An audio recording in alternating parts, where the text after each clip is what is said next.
Hello everyone, on the most beautiful of Sundays, Celtic are 7 points clear at the top of the Premiership after Rangers fell to defeat against St Johnstone earlier today. This is what the league table looked like before Hearts versus Motherwell today. You'll know the result to that. I don't at this stage, but that doesn't really matter. It's all about, it's all about top spot, to be honest. Celtic 7 points clear now, and with that goal difference, it's almost 7.5 points. Let's be honest. We are in a very good position, everyone.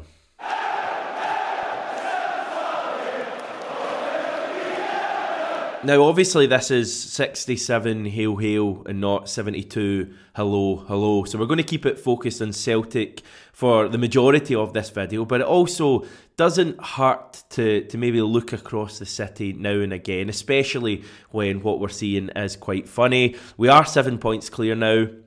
Same amount of games played. We've each played 13 matches. And I don't know about you, but I think 7-point advantage for Celtic is pretty fair, a pretty fair reflection on how the first 13 weeks of the season have gone. We have undoubtedly been the best team in the country. We saw that in the only meeting we've had with Rangers so far, and I think it's nice to see that gap opening up now. And we know that if we're able to win our next two matches, Motherwell away in midweek and Ross County at home next weekend, will be a minimum of 7 points clear going into the World Cup, which would be brilliant. And let's face it, Rangers have a couple of trickier matches coming up over the next 7 days, so that gap could be even greater. But when I talk about trickier matches, they would probably struggle to beat a 67 hail hail assembled 11 at Ibrox if we were to arrange that match. They're not in a great place right now. By the way, well done to Celtic's Adam Montgomery, who played the full match earlier today, and also to Ryan McGowan, a friend of the channel, let's just say, who also played the full match. So yeah, enjoy yourself, everyone.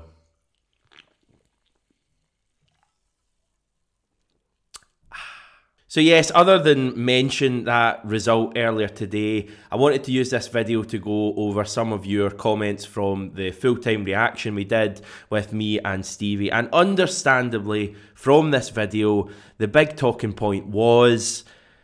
it'll come to me. What was it again? Oh yeah, Stevie's jacket. From the abominable snowman to East 17 to an astronaut to Drake to the Michelin Man, we heard it all and you made us laugh. And Stevie actually issued a statement late last night that I will now read out. He says, "Hi everyone, it was cold at the game and I wore a big jacket that unfortunately does look ridiculous in this video. I will take the pelters, but know this, I will stay warm during this energy crisis thanks to that jacket. Regards, Stevie." Now, our wonderful friend, Stevie, was also captured on the club's unique angle footage that they posted last night.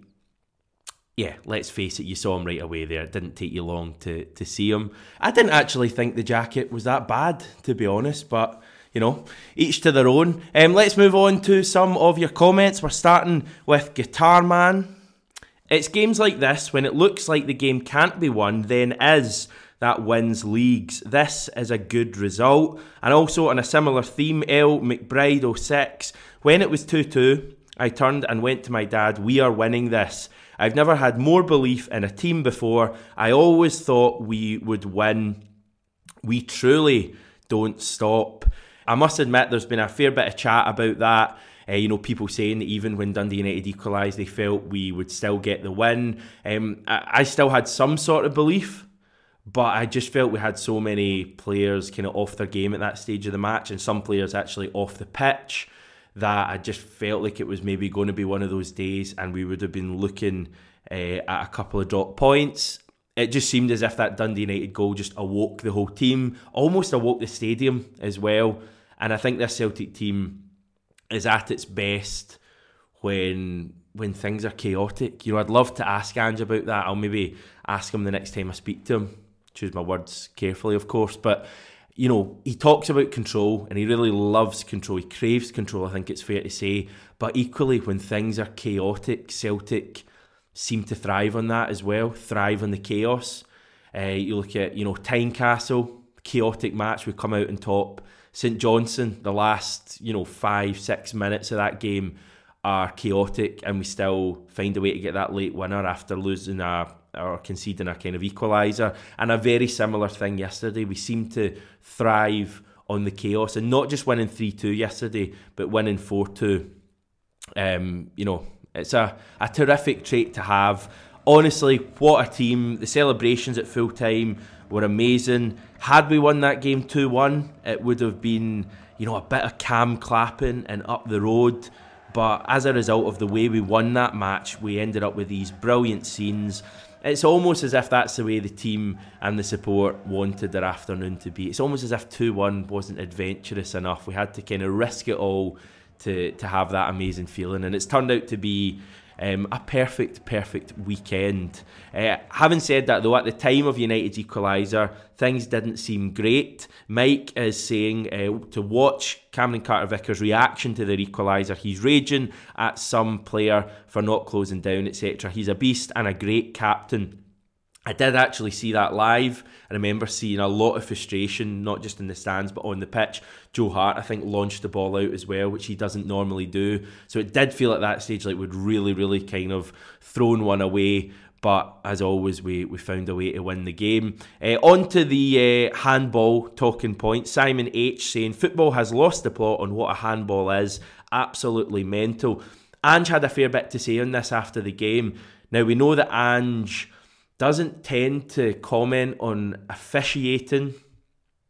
He doesn't actually tend to bother with anything out with his control. So he clearly feels strongly about this, and this is VAR and the way VAR is being used. His frustration seems to be with the time it is taken to make decisions. Ange said, I don't think people fell in love with football just to be sitting around for someone in a building miles away to decide outcomes. They do not need to take that long. Even our second goal, our players are celebrating for about 2 minutes and we are still waiting all that time. To see what? I still don't know what it was. There's actually a channel on YouTube, if you're on YouTube as much as I am, and you clearly like YouTube because you're watching us on YouTube right now, there's a channel called The Fast-Loving Sin-Soaked Heathen. Bit of a mouthful, but it's quite an interesting channel. It's basically someone who goes to matches, great seat in the main stand, and has obviously a pretty good camera, good quality camera, and films key moments from a good vantage point. And there's a video from yesterday's game that shows Ange getting, I think it's fair to say, pretty irate at the time taken to confirm Liel Abada's goal at the end of the game. So, you know, even if that goal's not given, we're still 3-2 up, we still win that match, let's face it. But Ange seems very frustrated with the time that VAR is taking. My big frustration on top of the time it is taken is that that time isn't then being replicated in stoppage time.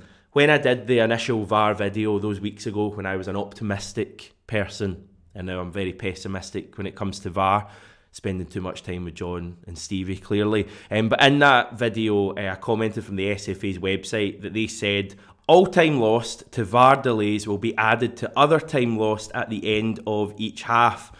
So just because I have a completely boring social life, I had a look back at the first half on Celtic TV yesterday, and had a wee look at 3 incidents that took a fair bit of time. Now, the penalty that is given to Dundee United that they score took just over 3 minutes from play being stopped to the penalty being taken.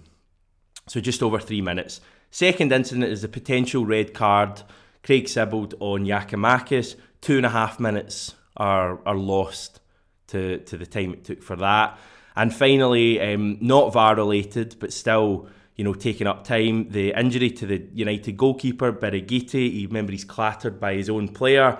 2 minutes and a quarter for that. So if you add those 3 incidents up, not including any other incidents, which there may have been, you know, a minute here or there, that's 7 minutes and 45 seconds, roughly, that play was stopped for in the first half. And then at the end of the half, we end up with just 5 minutes of stoppage time, which I thought seemed incredibly low at the time. So what's that all about? I mean, that to me seems a very kind of basic thing. You add the time on. And I know you might look at it and go, what's the difference really? 2 minutes, you wouldn't have scored then. But, you know, Celtic make every single minute on the pitch count. And not just the time that's been wasted, it's the fact that it's so stop-start. And I think that really suits the opposition. So I think it's easy to see why Ange is frustrated. And that's not even mentioning, you know, the handballs at the moment, which just seem ridiculous. On that, Ange says, it seems like any time the ball touches your hand in the box, apart from when you're playing Hearts away, it's a penalty. So if that's the case, they could have seen that in the first screen that it hit Berna's arm, but why take so long? Again, unsurprisingly, Ange does make a really good point. If you were to look at, say, 3 incidents, the Michael Smith handball at Tynecastle, the O'Reilly handball at the Bernabeu in midweek, and the Bernabeu handball yesterday, and if you were to say that one of those wasn't given, you'd be stunned that it was a Michael Smith one that wasn't deemed a penalty. Like the one that actually clearly hits his hand at his side. Meanwhile, the one for O'Reilly, which is like kind of there and his arm's by his side, it hits almost his elbow. And the one yesterday when Bernabeu's arm is like behind his head, are given. It's just, it's really, really weird. I mean, I guess it's more of a handball rule issue than actual VAR. But Ange clearly not happy with VAR. It's running too slowly at the moment. Just as well, Celtic are too good, domestically at least at the moment, to let these things affect us.